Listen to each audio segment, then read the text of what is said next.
It was nearing the end of May, and the weather was perfect as we began our journey up to Columbia, the newly finished Columbia River Highway.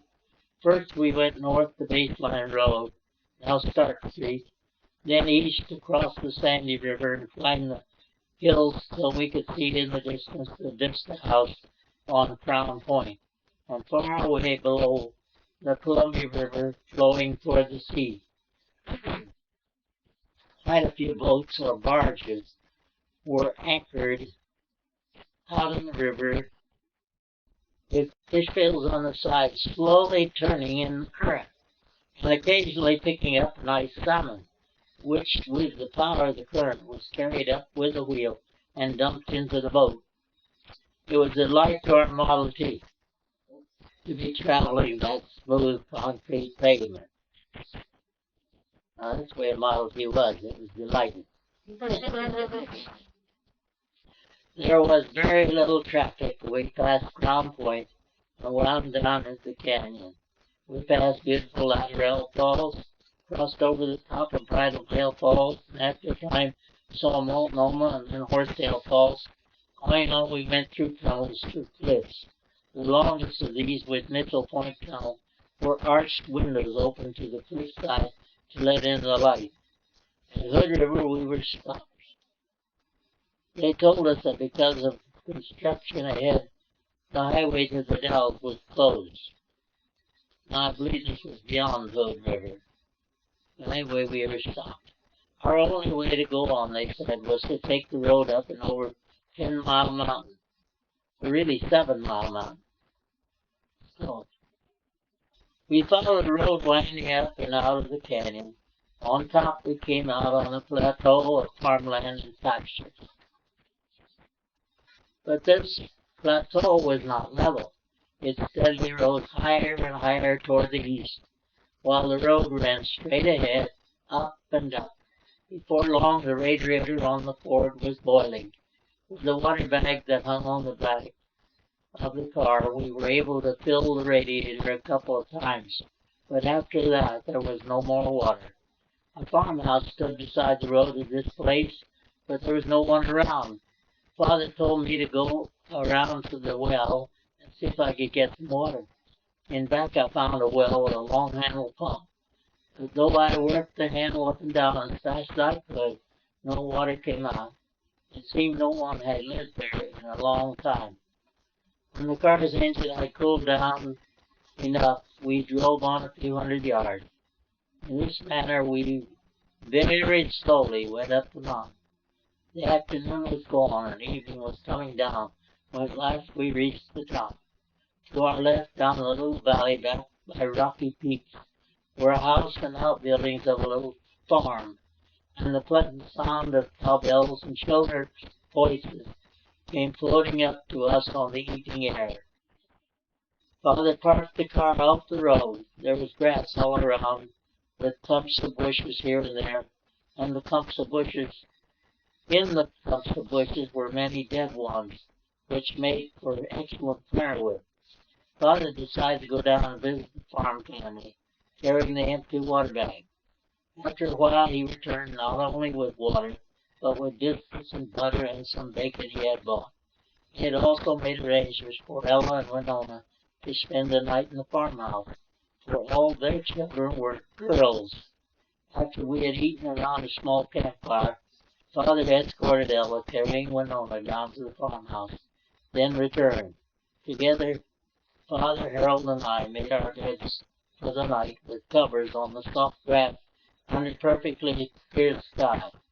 Long after the sun had set for us, it still shone bright on the white spire of Mount Hood to the south and on the round dome of Mount Adams to the north.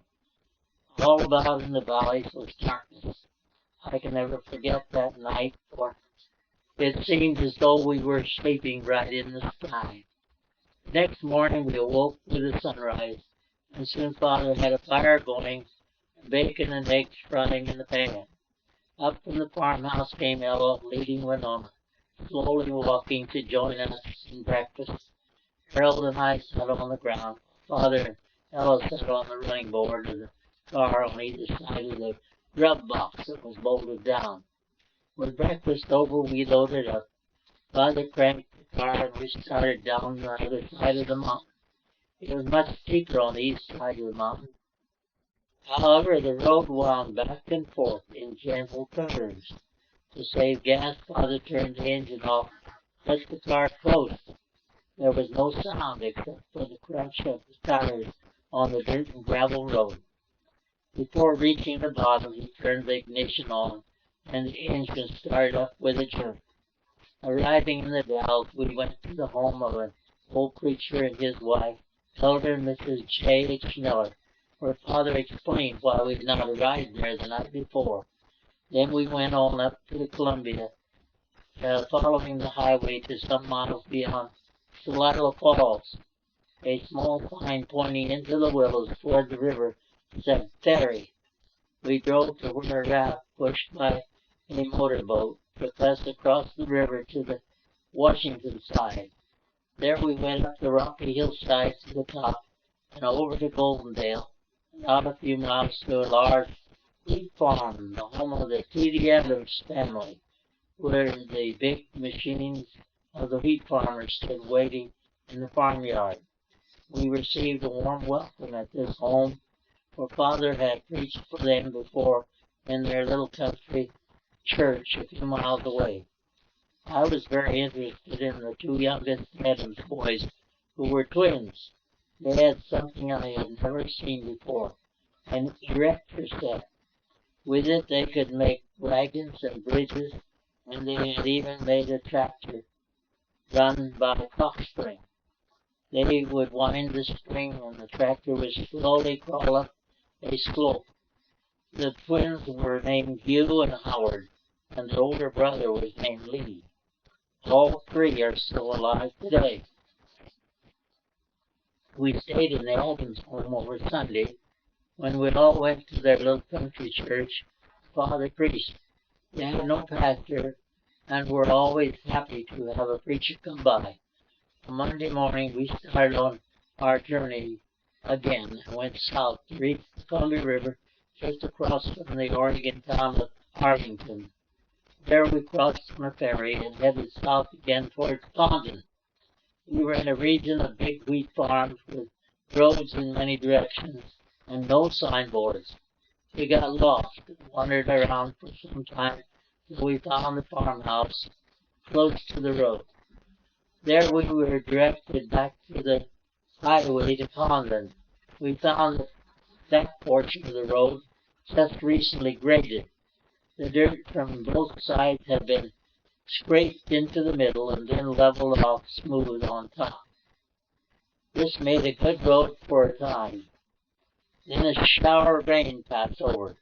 Immediately the road turned to sticky clay and soon clogged the wheels till they could not turn. I had to get out with a tire iron and dig the mud out from under the fenders. Then Father would drive on a ways. This I did several times. Then we reached the edge of the shower, where the ground was dry, and we continued on, arriving in Condon that evening.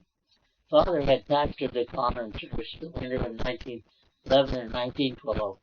I was born there in November, so we still had many friends there where we could spend the night. On Tuesday we started out early and went through Mayville, Fossil, and from there over very rough and winding roads we somehow reached Twickenham on the John Day River. Then we followed up Bridge Creek to Mitchell, our destination. The Middle Oregon Baptist Association was meeting there that week. The pastor of Mitchell was Elder Fred Brown, a very jolly and well-liked man. He had a round face and bald head and a big smile. He also had a large family, boys and girls.